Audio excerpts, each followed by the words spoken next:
He's trying to get night, Irene. I'm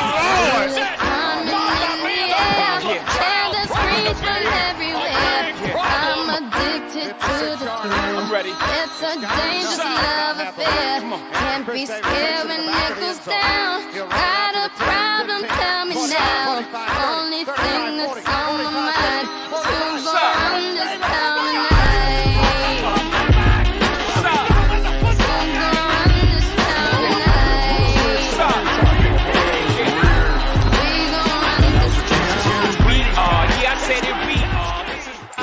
It's now time for the Natural State Sports Podcast with Michael Carnahan, Aaron, and Mike Pettus, where we take the biggest sports headlines across the spectrum that is sports, and we break it down for you, the fan. It's coming at you in just a moment. Dave Roberts. I'm talking 5 times 6 0 shots, 0 tear. Back to running circles round niggas, now we squared up. Hold up. Life's a game, but it's not fair. Good afternoon, good evening, good morning, wherever you're watching from. Welcome into Podcast Network 49 and the Natural State Sports Podcast. I am Money Mike Carnahan. As always, I'm going to be joined real quick by Mike Pettus and Aaron. And, of course, we do have a special guest holding on the line today, so pretty excited to be talking to him as a fan of the Razorbacks and from the Natural State. So very excited to be talking with Mr. Chuck Barrett. But definitely, if you can, if you're over on YouTube, go ahead and give us a like, comment, share, subscribe, all that good stuff. Same with Facebook. Both of them are at the Natural State Sports Podcast on YouTube. The logo is pretty visible there. But without further ado, we'll go ahead and get things started. Mike P., how you doing today? I'm phenomenal, man. I'm so excited about one of my idols, man, being on the show today. It doesn't get any better than this. Absolutely. I cannot wait to get some of his answers to some of these questions. It's going to be phenomenal. I mean, this guy has been here for not only the ups, but, you know, some of the downs, and it'll be interesting to hear his take on some of that. You know, this guy has had a front row seat for history each and every year he's been there. Definitely, man. I mean, he's synonymous with Razorback sports right now. I mean, when we think about Razorback sports and calling the Hogs, the first thing you think is definitely Chuck Barrett. No offense to Mr. Ilson, he's amazing too, calling the baseball Diamond Hogs, but Chuck Barrett is the voice of the Hogs, especially after coming after the great Paul Ills. Oh yes, he filled those shoes. So I am very excited about this guy. Absolutely, he has. And without further ado, the third member of our trifecta here, Mr. Aaron. Aaron, how are you doing today? Great. How you guys doing? Phenomenal. Hey, I'm doing good, man. Pretty excited about this. Well, we ready to get started with Mr. Barrett? Absolutely.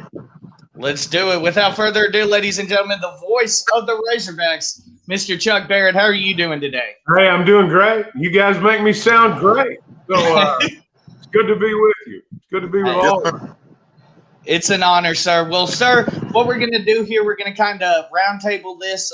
We're going to start off with Mr. Mike Pettus. He's going to ask you a question. Then we'll go down to Aaron and myself, and we'll just keep going. I know you have about 30 minutes you can give us, so we'll fill the time as much as possible. But here we go, Pettus. Mr. Barrett, I just want to say you're an idol of mine. It's an honor, man. This is on the bucket list, so thank you. I appreciate it. Thank you. Yes, sir. I can't keep. Well, thank you. You honor me by saying that. Thank you. Yes, sir. Thank you.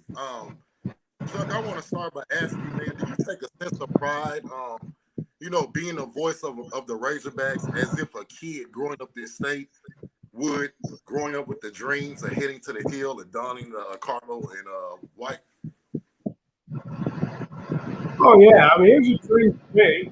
I grew up in Arkansas, just like I'm going to guess all you guys have. And, you know, I was a Razorback fan at an early age, and I was one of those I was the guy early on. Now, you guys are too young to remember this, but when I was growing up, not every game was on television. In fact, very few of them were on television. And so, you know, I listened to Bud Campbell and then Paul, Sam Smith, Dave Woodman, And I was a little dorky guy keeping the stats, all that stuff in my bedroom. And so, yeah, I mean, it's been a part of my life as long as I can remember.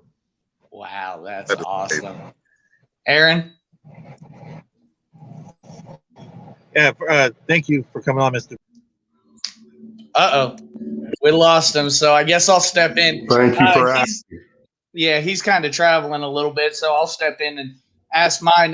Mr. Barrett, of course, you stepped in 2007, and you stepped in amongst a little bit of turmoil in the football program. You know, Mitch Mustang leaving, the Gus Malzahn situation, and, of course, the situation with Houston Nutt. So my first question, you know, this team obviously, in my opinion, with everything that was going on, kind of exceeded expectations. Talk me through that first year you were, you know, the guy in the play-by-play booth for the football Hawks. Well, I tell you, I struggle sometimes to remember that entire year because I was kind of a nervous wreck for most of the year. I think what was fun was the way that it ended in Baton Rouge. You know, to go to Baton Rouge and to beat the number one ranked country and to do it the way they did.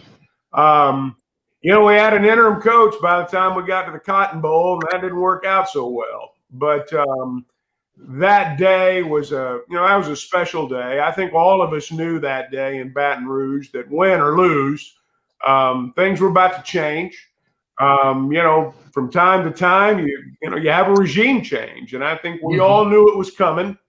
And so that made that day a special day because we knew that, you know, that was the last time everybody was going to be together. Absolutely. Absolutely. Thank you, sir. Aaron? Yeah, sorry about that. I lost you guys for a second. So you started calling baseball, I believe, was it 1992? How did that come about, and what was it like calling baseball games? Well, it was a lot of fun for me. You know, the truth is I've not done much baseball before 1992. And, you know, I was a kid from Arkansas who was just thrilled to be around the Razorbacks. And, you know, I can remember that within the first maybe 3 weeks of the season, we were on a plane to Seattle to play in a tournament at the Kingdom. And I was about a week removed from turning 29 years old. I'd never been to Seattle. I'd seen the Kingdom on TV. So it was a big thrill for me just to be there, just to get to go and just to be a part of it. And, you know, it's funny. I know I'm getting old because I can't remember last week sometimes, but I can remember a lot of those games in 1992. I can remember them very well. And that was our first year in the SEC, and it was just a lot of fun to be a part of. Absolutely. Mike? Mr. Barrett, how do you guys, you know, in your profession, I've always wondered, separate business from, I would say, emotions? Being a Razorback fan, growing up in the state, loving the Hogs, because I'm a nervous wreck, Chuck. I'm 44 every game. Bite my nails. Well, I don't want to go back to this darn it play, but the 2018 situation in Omaha, how, you know, as fans, I mean, as a guy in that profession, how do you separate that from business and just not become a nervous wreck on air? How do you do it, man? Well, now I'm going to confess to you, that was Phil's game. Phil was doing that game. Right. I was there as a fan. Right. And I remember when the ball was hit up in the air, I think I said out loud, "This is it, boys," you know, with the crowd that I was sitting with. And everybody had their phones out, and everybody was jinxing it, of course, you know, because we all had our phones out, and we were all videotaping it. And it was heartbreaking. You know, I'd been around it enough to kind of know what was going to happen the next night. And I think we all kind of had a feeling what was going to happen the next night. But, you know, here's the thing. When you do this a long time, and Mike, you kind of touched on this when you opened the show, that, you know, you see great moments. Man, I've been lucky and I've seen a lot of them. But you see heartbreaking moments too, just like everybody does, just like fans. And I share all the joy with everybody when it's a great moment. And my heart sinks just like everybody else does when it's not a great moment. But the thing that you try to do as a broadcaster is, you want to maintain your professionalism, but you also want to, in your voice inflection, kind of capture what you think the mood of the Razorback Nation is at that point. And sometimes it is going to be heartbreak, like it was that night. Other times it's going to be a great moment, and that everybody's yelling and screaming just like we are. Right. And I'll absolutely give you credit. I'll sit there and listen. I remember, some of your iconic calls. Everybody goes back and listens to Paul's call from the Miracle on Markham 1. But I go back and listen to your call from the Miracle on Markham 2. Like, you still have that excitement, and I love listening to your calls, Chuck. Thank you. That was such a great play, and that was such a big win. Petrino made a lot of sexy calls, and I mean that was one of them. And that game, I thought, was one of the real keys to his era because we weren't going to a bowl game, but we beat LSU, and it really propelled us into a great recruiting season. And I thought it was a really important win. I'm going to tell you, on the first Miracle on Arkansas, Paul made the call. I was behind him in the booth. And if you listen to the highlight, there's a voice in the background. I don't know if I said, "Oh my God," or "Oh my gosh," or whatever. But you can hear somebody yelling back there. That's me. I was actually part of both calls. Oh, that's awesome. The first one, but the second one I was lucky enough to get the call. That's awesome. Aaron? That's a true story, too. I'm a huge baseball fan. We all are, but I'm a huge baseball fan. And that Brady Toops home run in 2004, I've heard you talk about it in a call. Can you just describe what you were feeling when that ball was hit, knowing how much it meant at that point? Well, I've said before, I didn't think it was going to leave the park when it left the bat. I hoped it had a chance to get to the wall, maybe go off the wall. But there is, and it's always been this way at ball now, Walker. There has been a wind tunnel out to left field. There always has been. And the ball carries. You're going to have to shut. And it got up the wind, and it carried, and next thing you know, that outfielder ran out of room. And if you really go back and look at the play, he kind of jammed his shoulder against the wall. He took one too many steps as he got to the wall. And that kind of kept him from, getting up there and trying to make the play. But, that was such a great moment because, we've not had moments like that in Fayetteville before with baseball. At least it's been a long time. And so, the place was full. And I just remember that was just such a magical time and a magical day. And, for me as a broadcaster, it was the first call I'd had that, they're still replaying it 17 years later and probably will 17 years from now. So that was the first call that I'd ever had that was like that. So it's always been special to me. Mr. Barrett, I want to take you back a little bit too. We kind of hit on all around it. We talked about the Miracle on Markham 2. What's your overall, looking back, what's your overall thoughts on the Petrino era for Hog football? Well, it was a great era for particularly Razorback fans. I mean, we won a lot of games, and Bobby was a good coach. I mean, he's one of these guys that he could coach every position. There aren't many coaches that can coach every position. He could, and he did, and he was the. He may have had an offensive coordinator in title, but he was the offensive coordinator. He may have had a defensive coordinator in title, but he was the defensive coordinator. He was the trainer. He was the whole deal. He had the ability, and sometimes it was through fear, but he had the ability to get the best out of his guys. He could coach talent. He could really coach talent. He caught a break, I think, when all those Arkansas kids came in together. And Ryan Mallett doesn't get enough credit. No. In 2 years, he made us lethal offensively. And then, Tyler followed up after that and set all kinds of records. And Tyler Wilson was a great quarterback. So, it's a shame that Coach Petrino, for whatever reason, was never able to, settle down and settle roots in, and build a long-lasting program. I think that, he was on his way at Louisville the first time around. He wasn't able the second time around to recapture the magic. Obviously there were off the field issues that if it hadn't arisen at the point that it did, would have arisen at some point. Right. And the recruiting at the end was not as good as it had been 3 or 4 years earlier. But look, his time at Arkansas speaks for itself. I mean, he's a heck of a coach, and I give him credit for everything he accomplished here. Yes, sir. Absolutely. Mike? Mr. Barrett, I want to pick your brain. What is the single most exciting play in Razorback history in your eye? Not necessarily one you have called, but just experience watching as a fan. Oh, wow.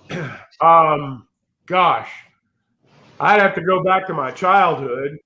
I think there have been different moments that we all remember. Like, for example, you guys too young to remember this.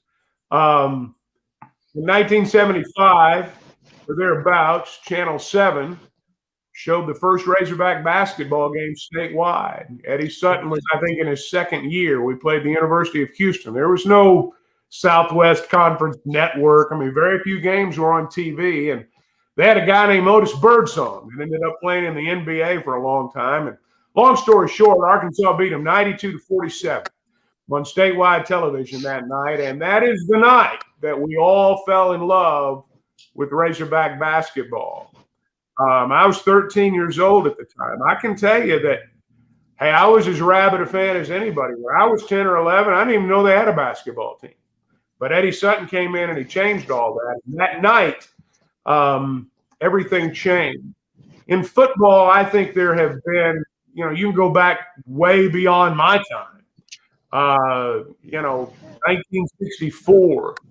I think in the modern era, I think about, what I would call the more modern era. No disrespect to the guys that played in the 60s, but the more modern era, I think about the win over Oklahoma in the Orange Bowl in the late 70s, beating Texas in 1981 in Fayetteville when they were ranked #1 in the country. We were unranked.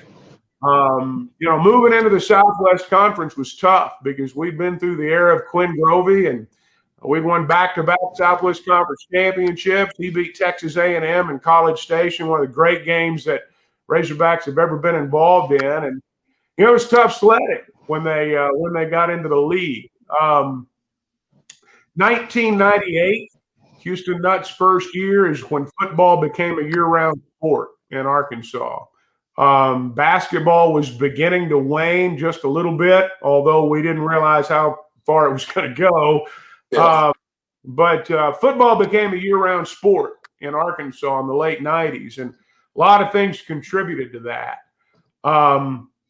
But there have been some great wins, great moments. It's hard to pinpoint one. For me, I tend to think about, rather than great plays per se, I tend to think about great games and the magnitude that they had, for the program moving forward. And there's certainly been some moments like that. Absolutely. Absolutely. Aaron? So, Mr. Barrett, we were talking about this earlier amongst ourselves, but of course, everybody remembers the Michael Claus dunk in 2014, the big moment to end the game. What a lot of people don't remember is that 3 weeks later, we went to Rupp and beat them again in Kentucky. You have any memories of that second game? I think that's when Kiko went to the foul line and made ththose free throws at the end of the game, if I'm not mistaken. I think so. Matt Zimmer, a great story about that he's sitting on the bench and we need 2 free throws to win the game. And he looks down to the other end of the floor, and there's John Calipari in his, $1,000 Armani suit, and Matt's sitting there in his Stafford executive suit from J.C. Penney that he got for about $150 on sale. They got a bunch of All-Americans, McDonald's All-Americans on their team, future NBA guys everywhere. And we got Kiko at the foul line. At the foul line. And but let me tell you something. Everybody that wore Razorback that night knew Kiko Hadar was going to go to that free throw line and bury him, and we were going to win. Yep. And that's exactly what happened. And that's what I remember about that night. So, Mr. Barrett, of course, we've talked about Petrino. We've talked about your first year with Houston. So now I've got to ask, through the Brett Bielema and through the Chad Morris eras, we've kind of had, as fans, we've kind of had some downtimes.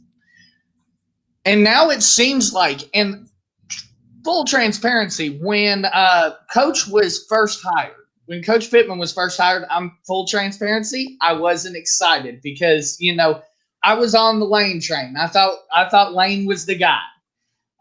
Now looking at it, I haven't seen, and maybe it's because of the great job he's done hiring coordinators, but I haven't seen the nation as excited for football and looking up as much as it is right now. Talk me through that with Coach Pittman. I mean, I know the guy's a great recruiter, but what is he doing separately from, like, we were sold that Chad was this offensive genius. Not saying that he isn't, but obviously we didn't see much of that here. What's different about Coach Pittman? Well, I think first, if you go back, when you look at the start of the Bielema era, first 3 years are pretty good. Yeah. We had an identity as an offense, and that's in large part because Sam Pittman was our offensive line coach. Yes, sir. Now, Brett set the philosophy, and I give him credit for it. Really didn't start going south till after we beat Texas. Texas wasn't a real good team that year, and we kind of got fooled maybe into thinking that they were because of the tradition. But I'll tell you what Coach Pittman's done is he's restored our identity as a hard-nosed football team. He's a football coach.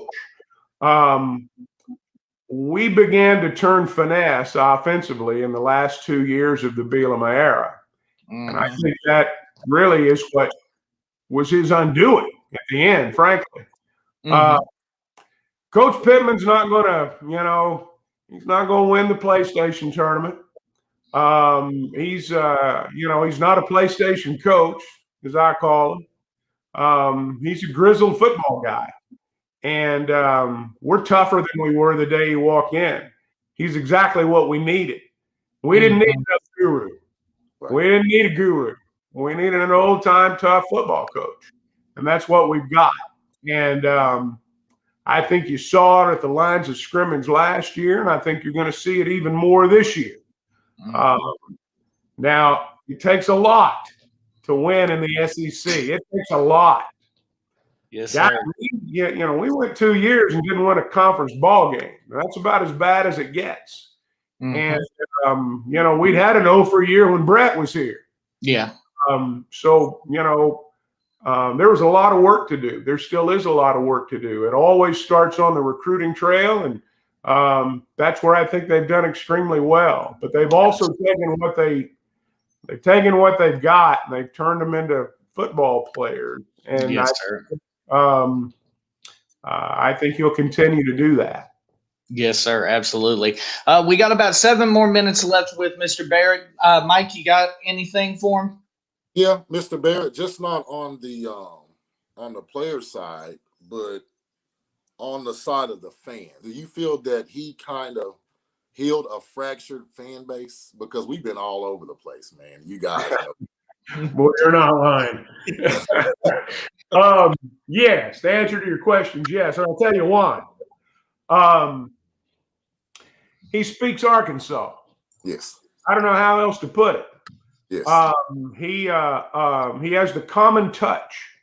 Anybody that's around him, you're around him for about 10 minutes, and he'll make you feel like you're an old friend.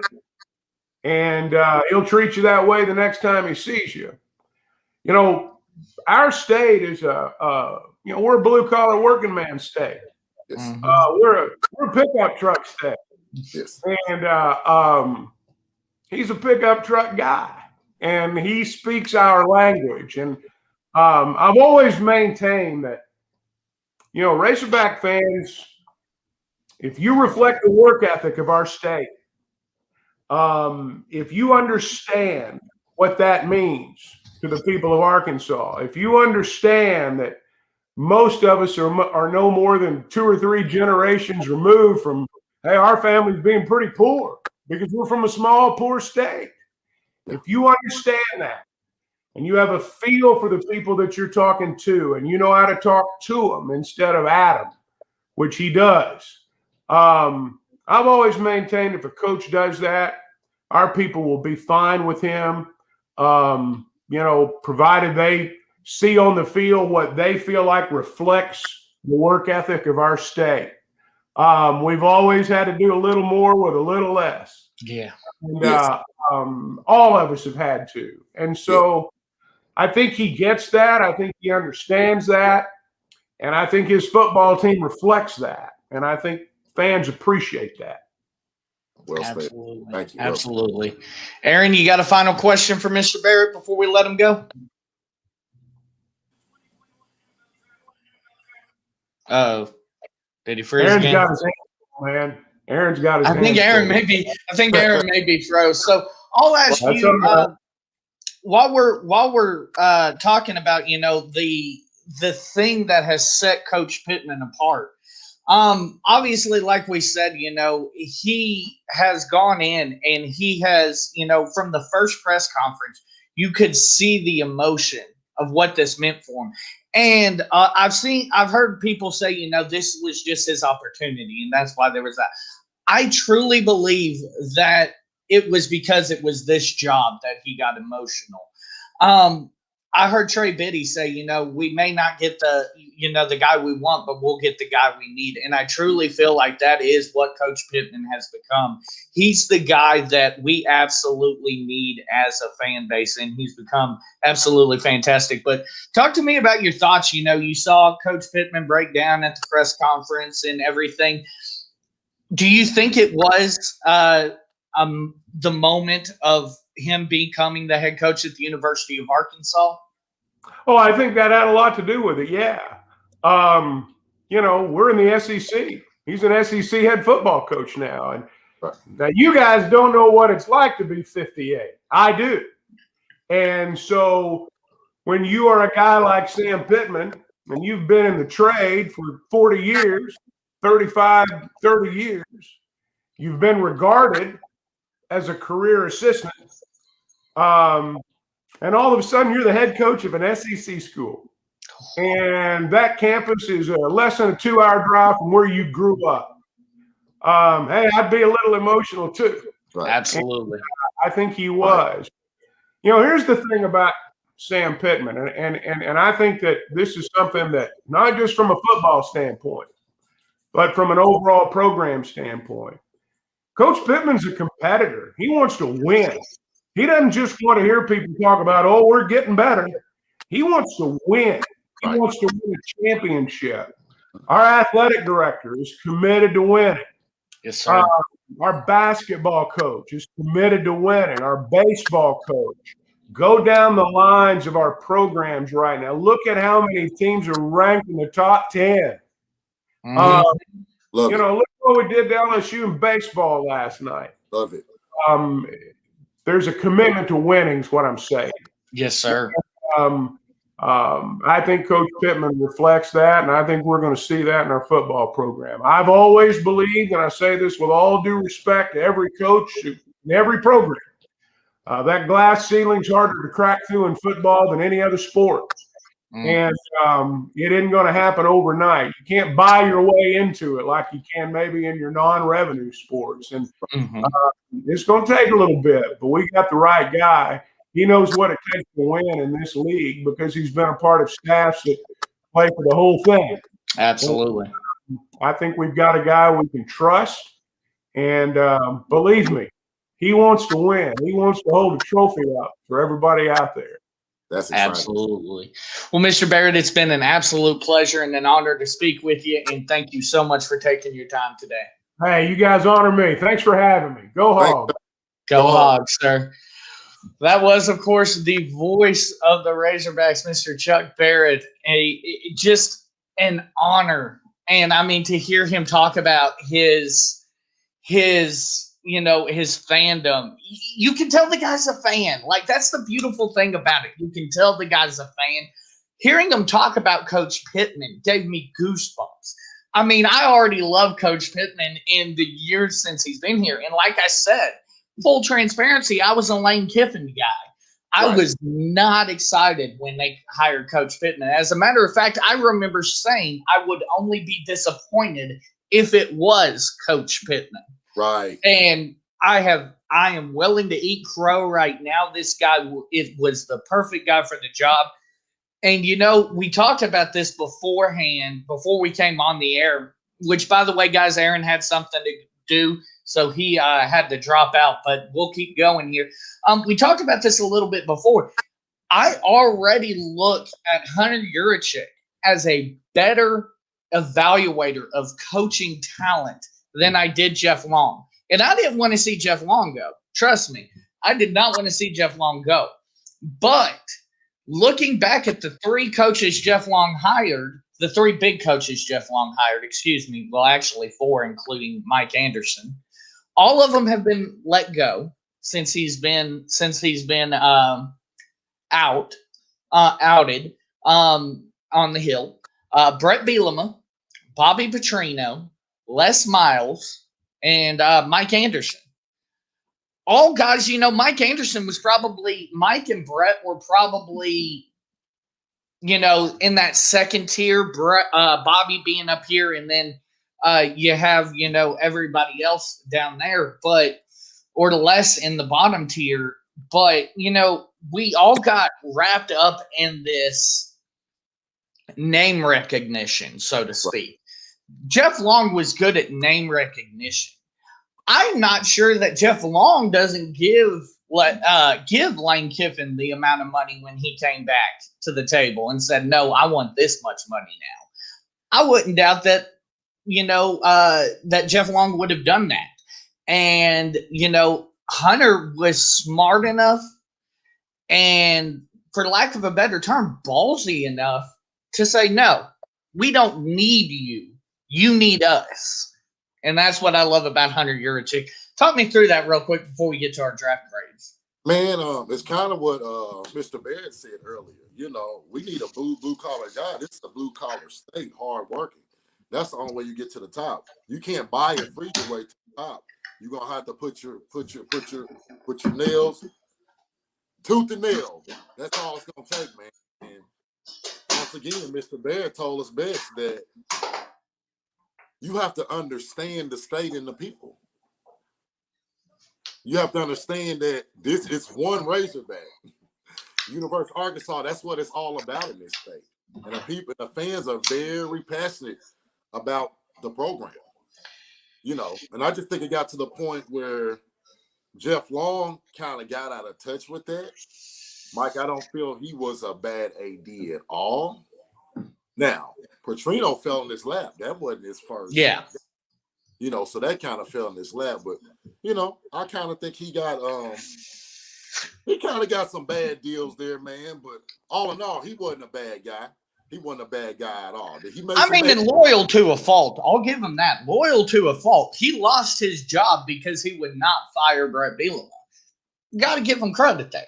He definitely lost his job because he would not fire Brett Bielema. So that loyalty lies there. But it just seems, man, that it's tough for him to tell people no or make tough decisions that would affect friendship. Look at the situation in Kansas. Yeah. Well, and you look at it, and as much as I love the football program, trust me, I'm the bigger fan of football than anything else. But I am a basketball fan, a baseball fan. But my biggest sport is Razorback football. And, I appreciated Jeff Long for what he was doing on the Hill for the football program. Aaron, it's okay. You don't have to apologize, man.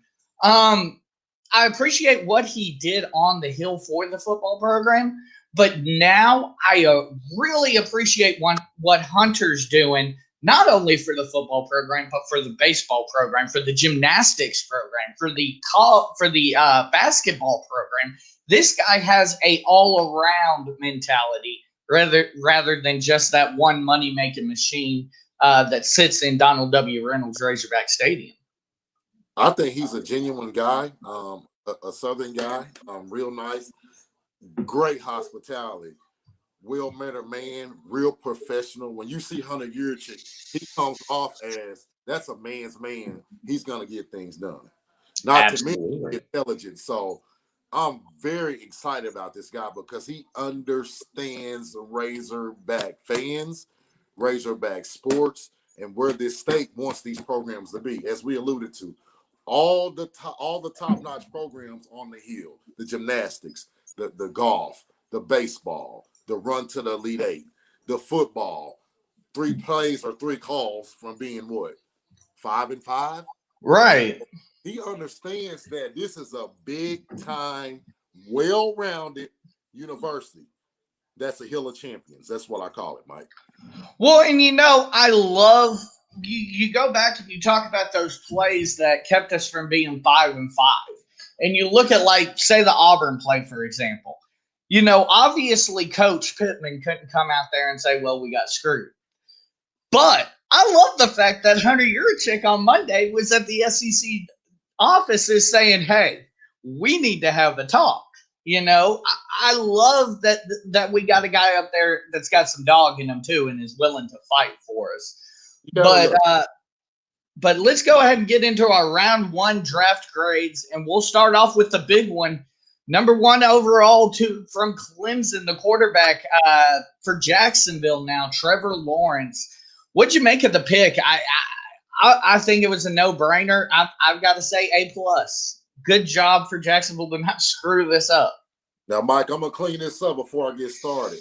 I'm basing this on potential and what they should do on talent level, on intelligence, on body of work, on things they did in college, which should translate to the NFL in 2 to 3 years. Okay? Right.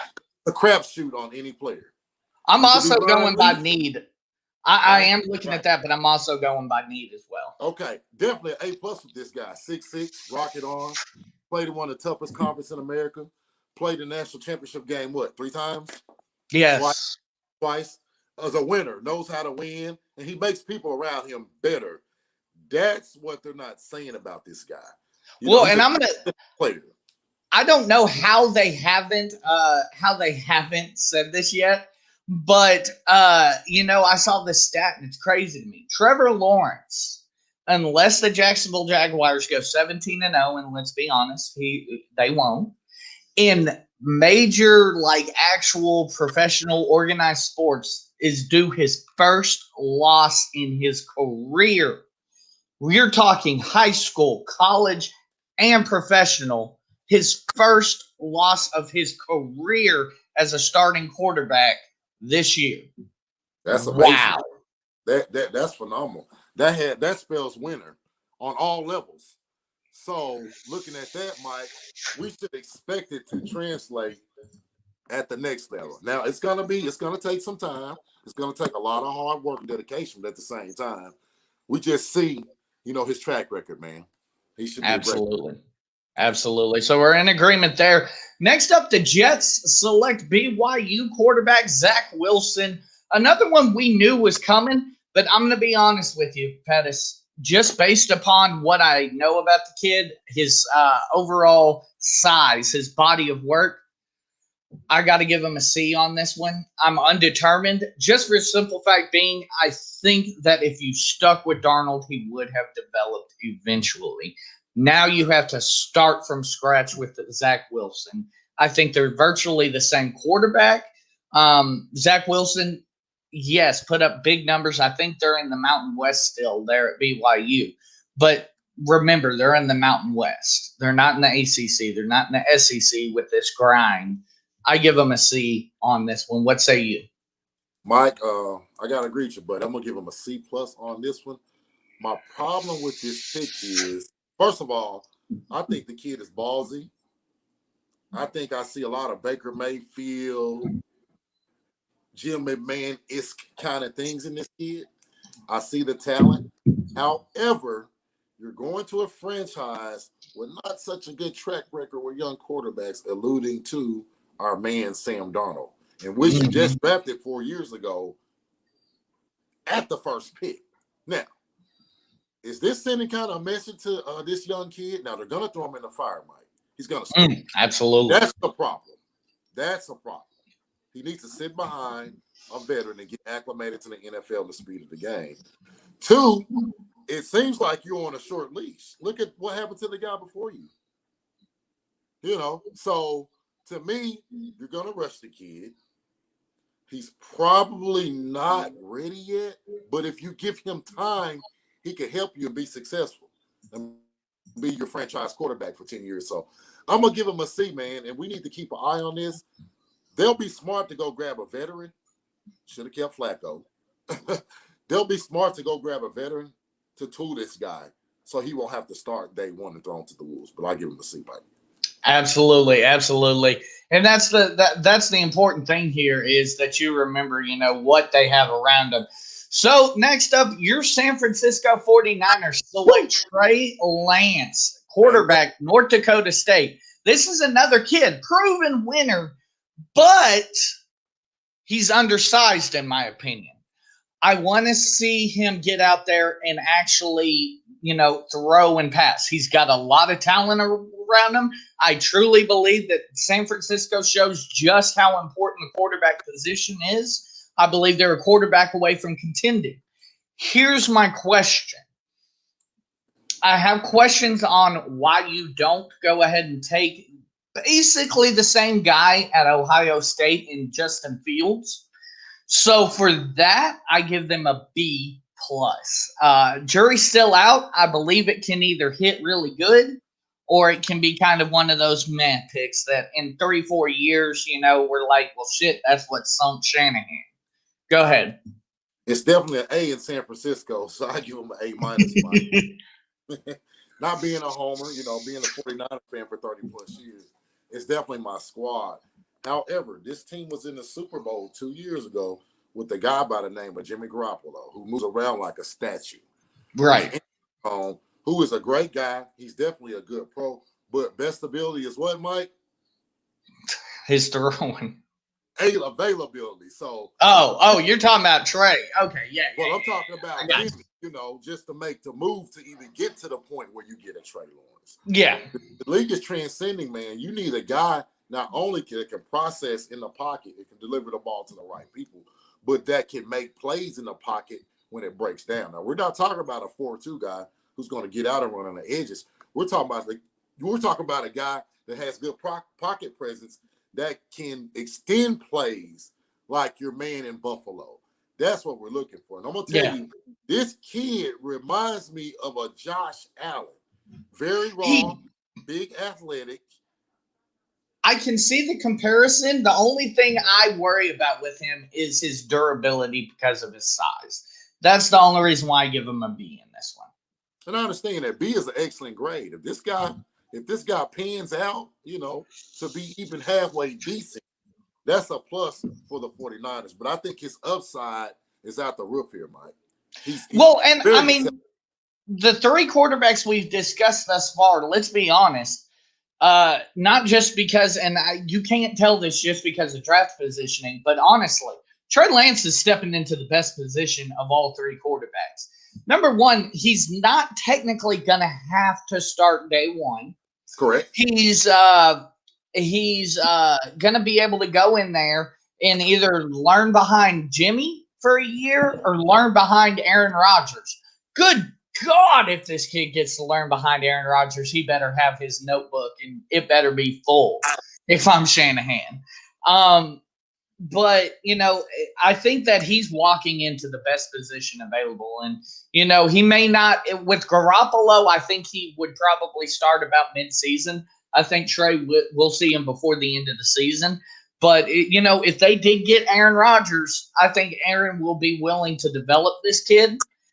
for a good year and a half, 2 years, and it'll put them in a great position.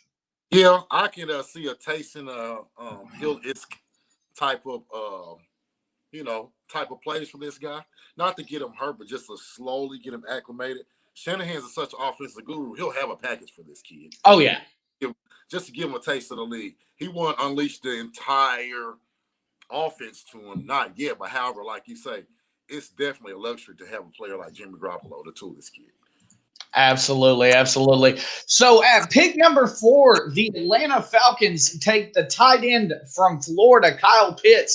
This guy, they call him tight end, but he's tight end in position only. This guy can line up in the slot. This guy can line up at wideout. This guy is an impact player. With that being said, I'm going to give him an A on this grade. I think that if I'm Atlanta, I'm starting to look, as much as, if you're Atlanta, you love Matt Ryan.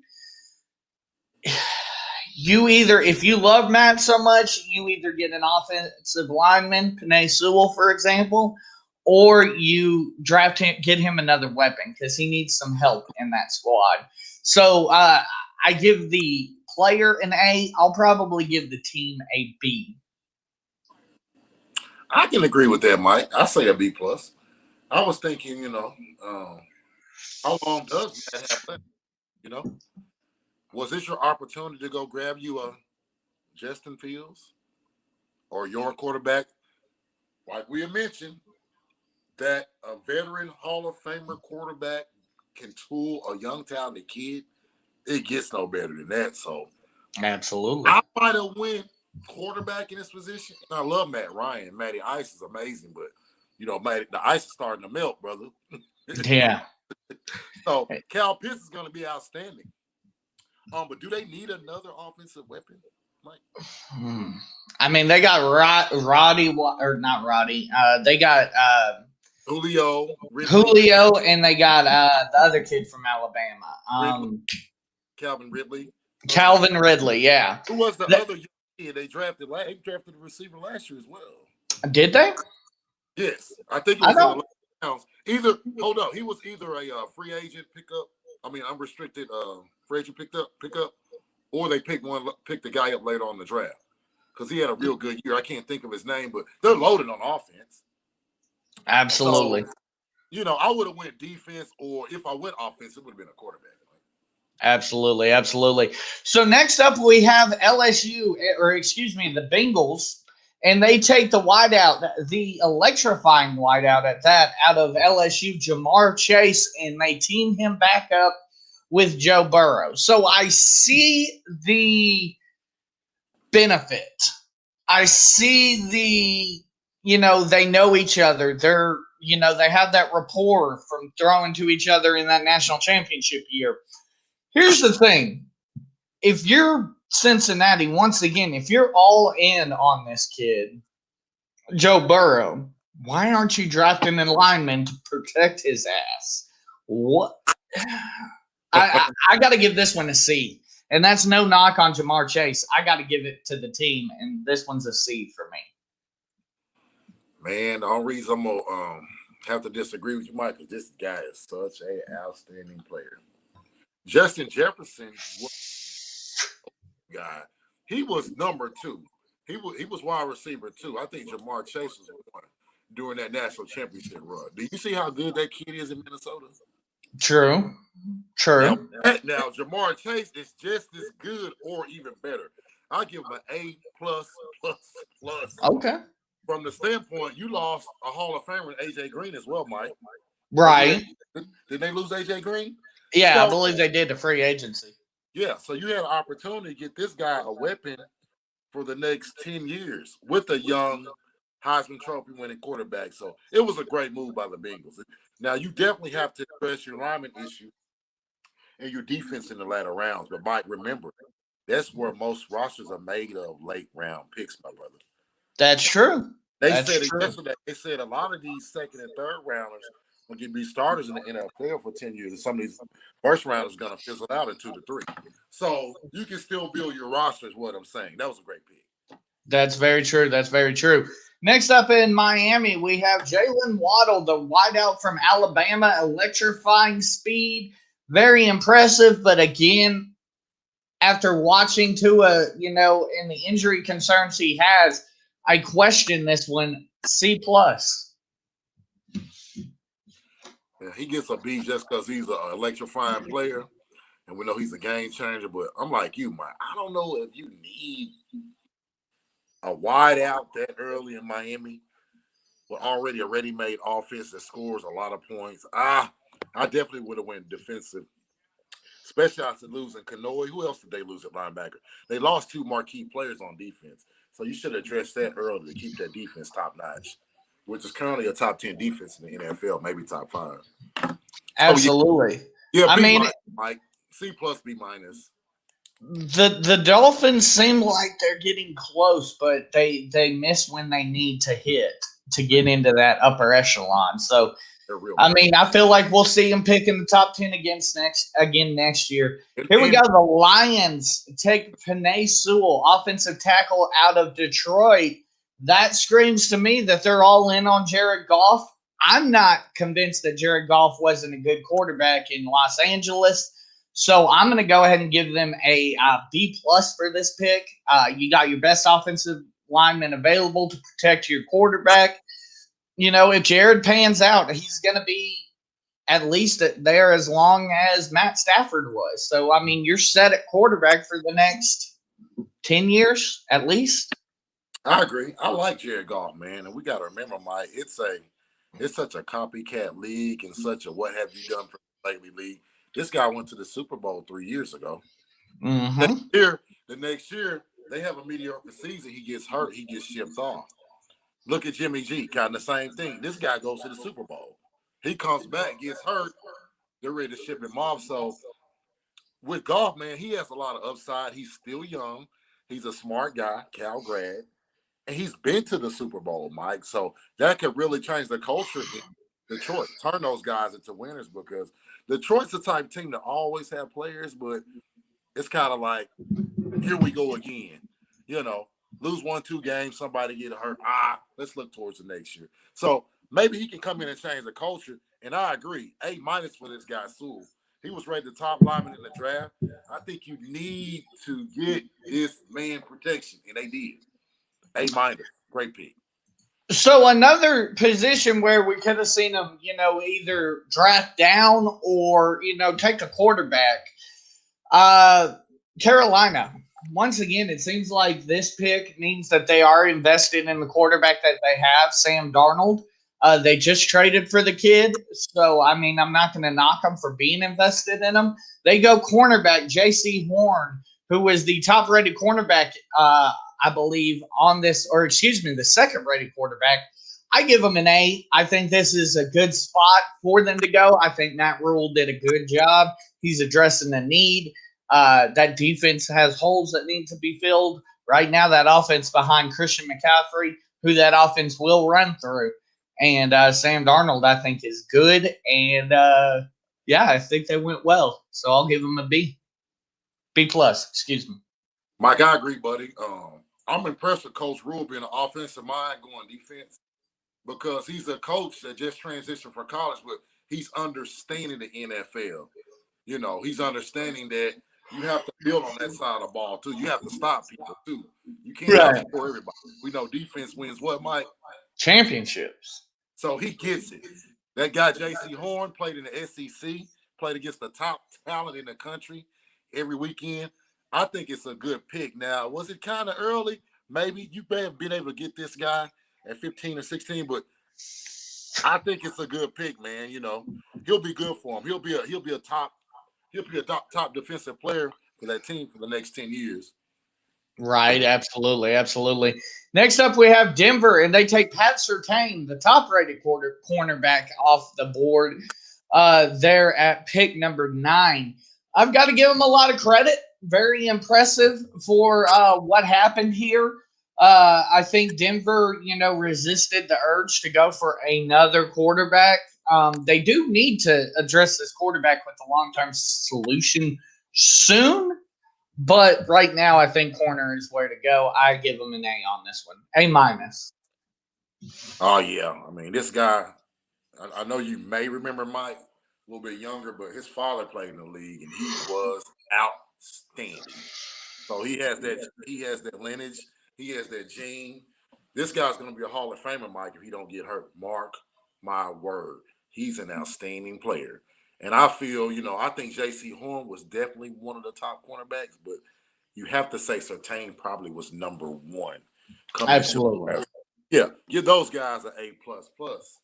Great pick. Absolutely. So next up, what? And another thing, I didn't mean to interrupt you. Oh, you're fine. Aren't you proud of Denver for sticking with a young Drew Lock and pulling in Teddy Bridgewater to kind of mentor this guy? Because you don't, like I said in the show, don't give up on him yet. Not yet. I'm interested to see what they decide to do. Are they giving up on him by bringing in Teddy Bridgewater, or will Teddy sit on the bench and help mold this kid? That's the question. It all depends on what they're doing. I can't pat him on the back till I know who's number one on the depth chart, and we won't know that probably through preseason. I feel like Teddy's going to get some starting snaps in preseason. It's going to be Teddy until he either gets hurt or Drew Lock comes, gets up to par where he's ready to start. I think he needs to sit down for a minute. They hand him the keys too early, Mike. Absolutely. I would agree. And, they drafted the kid and knew he was going to be a project. So they needed to, they absolutely needed to chill out on that. Right. Okay. Next up, we, got a run of trades here. The Eagles trade up to 10 to get Devonta Smith, the other electrifying wideout from Alabama. I got to give them an A+ on this one. I think that they are, they're getting Jalen, a playmaker that he's familiar with, kind of like the Joe Burrow situation. I think that this is going to be a situation where it works out. Of course, once again, just like the Niners are showing what a quarterback will do for your franchise, a good starting quarterback will do for your franchise. The Eagles are showing the opposite. We're not sold on Jalen yet.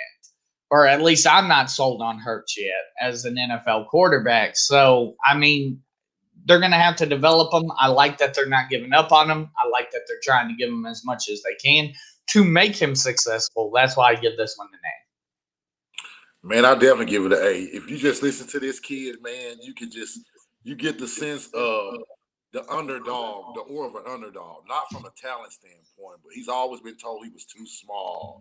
He's not going to do this. He's not going to do that. He transpired to be the Heisman Trophy winner. At that size, always being told that you can't do it, that you're not going to do it. So with that being said, this kid is going to be phenomenal. He's a deep threat. He's smart. He's a winner. He played for the great Nick Saban at Alabama. What can you not like about this kid, Mike?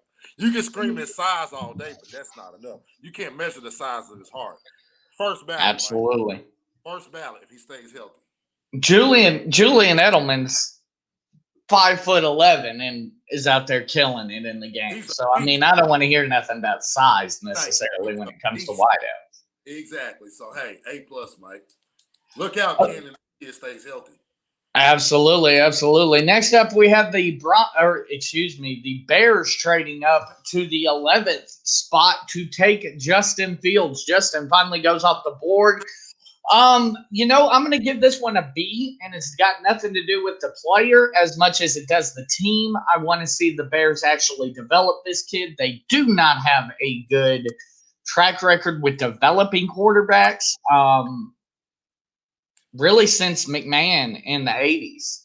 They really haven't developed a quarterback. So, I'm going to give them a B based upon Fields' potential alone, but I'm going to need to see the Bears actually do something with this kid. Mike, you remember a couple of shows ago, the draft show, where we talked about it's time to quit throwing this quarterback guru thing around so lightly? Mm-hmm. Matt Nagy has that title. Am I right, Mike? You're right. I ain't seen it. I ain't seen the magic, brother. Help me out. Not with Trubisky, for sure. Exactly. So we're going to give him one more chance, my man. You got a super talented kid that fell to 11. some say shit may have went number 1 or 3, 1 through 3. Outside of the late rumblings about the epilepsy deal, but I mean, you got an opportunity to have your franchise quarterback to transcend your franchise to another level. If they don't, that's going to be solely on Nagy in the front office. Absolutely. I think that's great. B plus, Mike. This kid better, they better pay him this one out. Next up, we have the Cowboys, who I'm reluctantly going to have to give an A to. They addressed a need by going Micah Parsons, the best linebacker on the board from Penn State. Got to give them an A on this one. These kids, they addressed the need. They didn't go after the best overall player on the board. Like Aaron said, being a Cowboys fan, this was not a Jerry Jones pick. Jerry Jones would have went after the best player who could sell him some tickets. Whereas this kid is, going to be the best player for the overall franchise. I give him an A on this one. Forgive me, faithful. Yeah, you have to give Dallas an A on this one, Mike. You definitely have to. If it was Jerry Jones, it would have been like the fastest kicker or something. Right. So it definitely was a Stephen Jones pick. Smart pick. He graded out as one of the top linebackers in the draft. He played in the Big Ten at Penn State at a great program for Mr. Franklin. So I feel it's an outstanding pick, man. I think he'll be an all-pro for Dallas for years to come. I like him a lot. Absolutely. Next up, we get offensive tackle out of Northwestern, Rashawn Slater to the Chargers. Again, a pick. You're getting this kid to protect your young quarterback. They are all in as they should be on Herbert.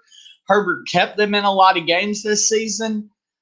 I give him an A on this one. I like it. Yeah. No plus or minus. They just get a straight A. Smart. Protect that young kid because he's going to be a superstar. He absolutely is. Next up, the New York Jets select Elijah Vera Tucker, the offensive guard out of USC.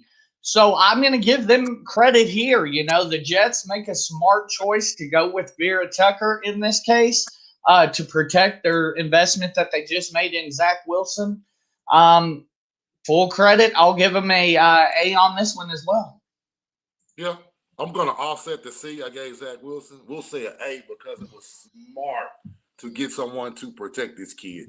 Because as we mentioned, Mike, several picks ago, he's going to start week 1, unfortunately.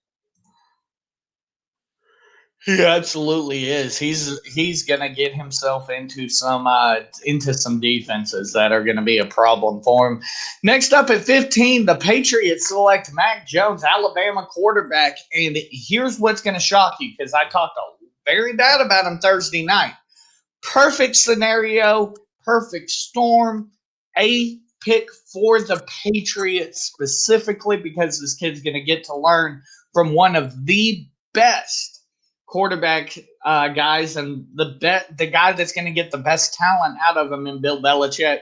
A pick for the Patriots. You know what? I'm going to give credit to Mac Jones. He's a winner. Like you say, he's super smart. He's accurate. He knows where to go with the ball. Give him an A+. He's in one of the best systems in the NFL. Arguably the greatest coach to ever do it. Whether you like it or not, that's a match made in heaven for both parties. You have to give those guys an A+++. Especially for the simple fact he didn't go 3. Absolutely. Zaven Collins goes off the board next at 16. Comes out of Tulsa to the Arizona Cardinals. I'm going to go ahead and give these guys a B for this. They addressed the defense. I like that. I would have liked to see them go for a wideout to potentially give Kyler another weapon, but I like that they went defense. I'll give them credit where credit's due. B+ on this one. My friend, you have to give them a B. It could have been an A if it was cornerback, especially since you lost the Hall of Famer, the future Hall of Famer, Patrick Peterson. But it's still smart to go defensive because you address the offense, getting Kyler Murray, and he has quite a few weapons.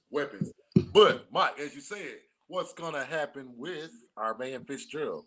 So you may need to look at a receiver later on in the draft, and I think they actually did that. So Absolutely. Next up was a head scratcher for all of us live on the air Thursday night. Alex Leatherwood, the offensive tackle out of Alabama.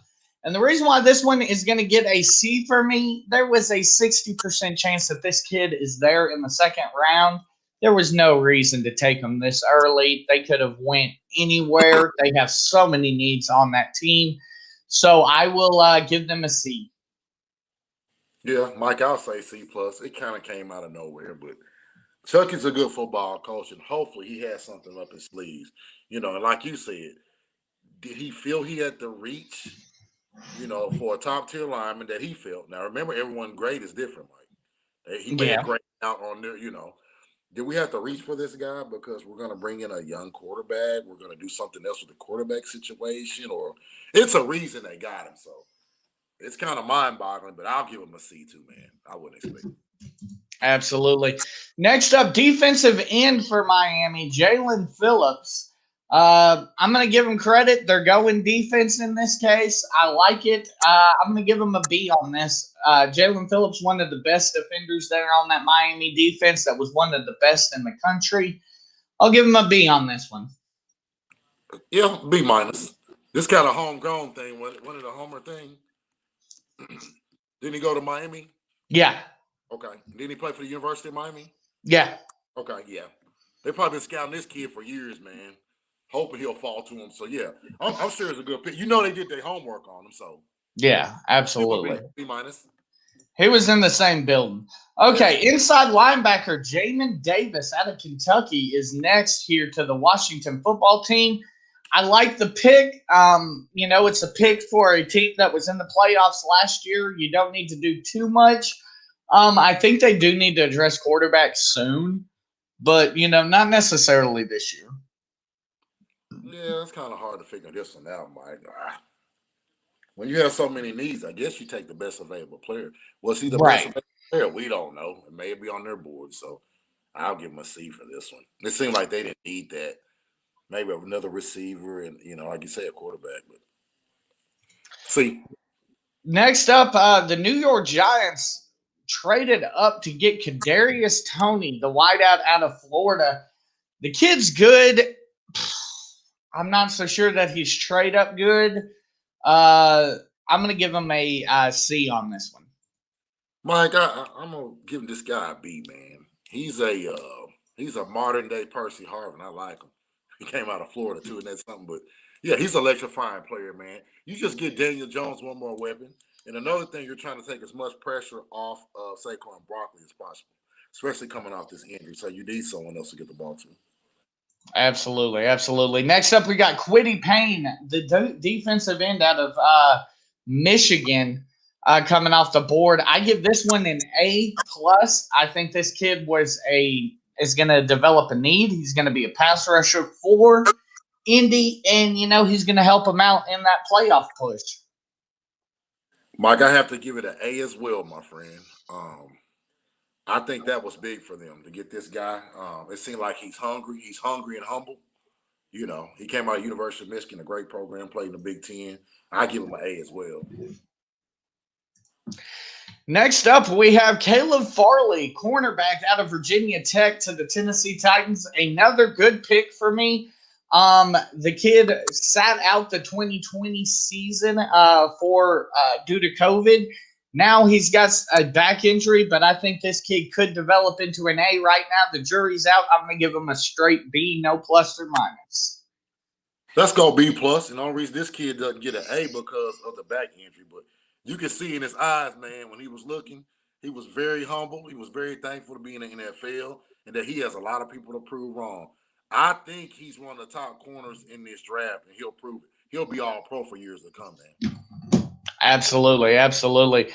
And then we get offensive tackle out of Virginia Tech, Christian Darrisaw. I wouldn't have minded seeing this, of course, for the Vikings. I wouldn't have minded seeing them address some defensive issues here. I'm going to give this one a C. I don't feel like they addressed the issue I wanted them to. They traded for this tackle. I'll give them a C here. Yeah, I'll give them a C plus. Put the plus on it because it's always good to get good people in the trenches. But once again, is that what you just needed immediately? Was a immediate concern. So let's give him a C+. Absolutely, absolutely. Next up, we have my Pittsburgh Steelers. They took with the 24th pick Najee Harris, the running back out of Alabama. I'm going to give this one a B+. I think this kid could develop into something special. Obviously, we've seen him for the past 4 years at Alabama, playing Arkansas once a year. So, I mean, we know how good this kid is. We know how committed Pittsburgh is generally to the run. He's going to get to stand next to a vet like Ben Roethlisberger. I give him a B+.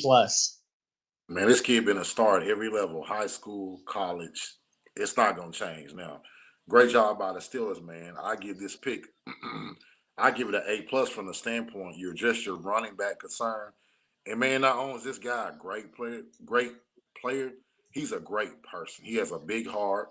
He's a fun-loving kid who likes to give back. Juju has a running mate now, man. You guys are in good shape, Mike. So next up, the Jaguars trade into the 25th slot and get Travis Etienne, running back from Clemson. So once again, I understand buddy system. You know this kid. Trevor knows this kid. But this is a head scratcher for me. I'm going C. Yeah, it might remember. And I know you feel it's not from the talent standpoint. I know you feel No, not at all. I got to go see as well because is that truly what you needed, man? I mean, it kind of seemed like a buddy thing. He's a great player, don't get me wrong, but I just worry about the durability, with the size. He's getting compared to Zeke, and we see what's happened to Zeke in these last couple of years. He's took, a beating. So I like Etienne, but I don't know about at that spot. And I don't know about for that team. So it'll just be absolutely. I'm gonna, let's say B- because he is ultra talented, and Trevor Lawrence is too. But it's a weak B-. Next up, we got the Browns. Greg Newsome, the second cornerback out of Northwestern. I give this one a B. I think they address a need. They address that secondary. Actually, I'll give it a B+. Yeah, I'll definitely give it B. Address the secondary. Address the defensive side of the ball because we know on the other side they're loaded. Yeah, absolutely. And on the line, they're loaded as well. Next up, wideout from Minnesota, Rashad Bateman for the Baltimore Ravens. Hate to give him any credit, but I'm going to give him an A for this one. You get Lamar Jackson another weapon. Very smart. Got to give him an A on this one. I got to, man. They're comparing him to the before-mentioned Juju Smith-Schuster, so that's a great comparison. I like the kid. He kind of fell because of the back surgeries. He played at Minnesota in the Big Ten. He was an all Big Ten performer for what? At least, I know 2 years, if I'm not mistaken. I like the guy. I believe so, yeah. He only fell because of the injury. He's going to be good in the NFL, real good. Absolutely. Next up, we have for the New Orleans Saints, they take defensive end Peyton Turner out of Houston. I think that this addresses a potential need. I think it helps. I love seeing New Orleans go defense because they can never get enough defensive help. I give this one a B+. I give it an A because they went defensive. And they got to shed some of these salaries, man. They're probably way over the cap. Now, with Drew Brees retiring, it definitely helped. But don't get me wrong, they just got to get young on the defensive line, a little bit more athletic. Absolutely. Next up, we have for Green Bay, Eric Stokes, the cornerback out of Georgia. This one's a head scratcher for me. There's with the Aaron Rodgers situation going on, maybe you reach for a Trask or a Mond. I don't know, maybe offensive tackle. This one's a little bit of a head scratcher, but I'm only going to go B- on this one.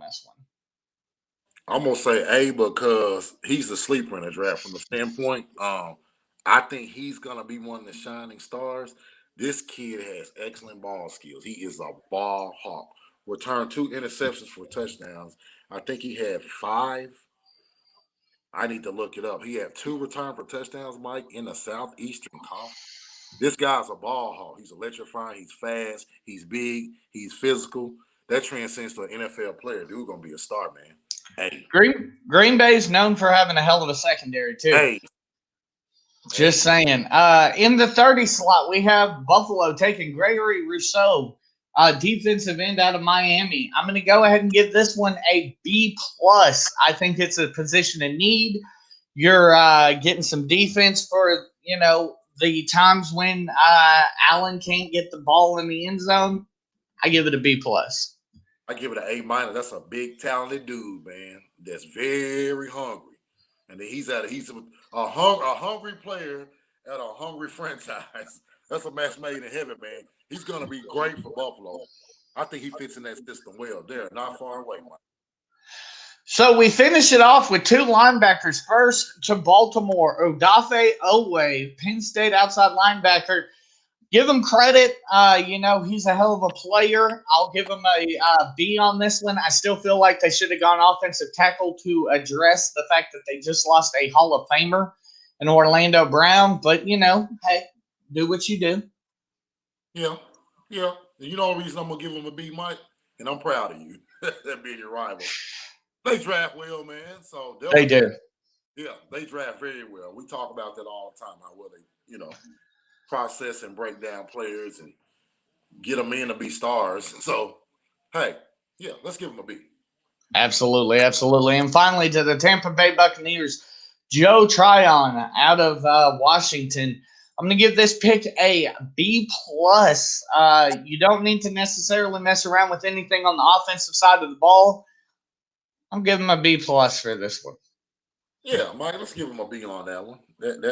That's a good, smart, safe pick. Absolutely. I don't see too many weaknesses, so that's a good, smart, safe. It's very true.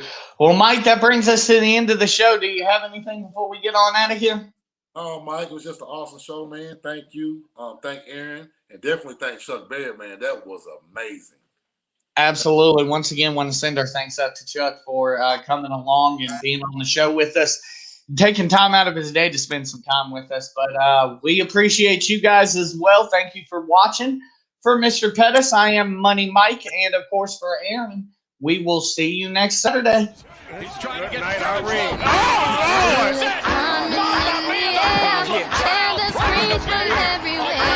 I'm addicted to the truth. I'm ready. It's